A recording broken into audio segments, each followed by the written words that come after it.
গোটা রাজ্য জুড়ে মথা দল বিশেষ রাজনৈতিক তৎপরতা শুরু করেছে।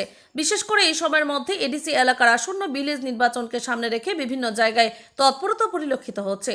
এরই মধ্যে কৃষ্ণপুর বিধানসভার অন্তর্গত হলুদিয়া এডিসি ভিলেজে আজ মথা দলের এক সভার মধ্য দিয়ে 19 পরিবারের 57 জন ভোটার বিজেপি সহ অন্যান্য রাজনৈতিক দল ত্যাগ করে মথা দলে সামিল হয়েছেন বলে দল সূত্রে দাবি করা হয়েছে। এই সভায় অন্যান্যদের মাঝে এডিসির ইএম কমল কলই দলের নেতৃত্ব মহেন্দ্র দেববর্মা, গৌরব দেববর্মা প্রমুখ উপস্থিত ছিলেন। নবাগতদের দলীয় পতাকা দিয়ে বরণ করা হয়। এই প্রসঙ্গে সংবাদ মাধ্যমের সাথে কথা বলার সময় ইএম কমল কলই নবাগতদের মথা শিবিরে স্বাগত জানান। পাশাপাশি তিনি অত্যন্ত সন্তুষ্টির সাথে দাবি করেন, এই হলুদিয়া এডিসি ভিলেজকে বিরোধী রাজনৈতিক দল শূন্য করার শপথ নিয়েছে মথা। তিনি আশাবাদী আগামী দিনে দলের আদর্শে উদ্বুদ্ধ হয়ে সংশ্লিষ্ট এলাকাসহ গোটা রাজ্যে মথা দলে অংশগ্রহণ বাড়বে।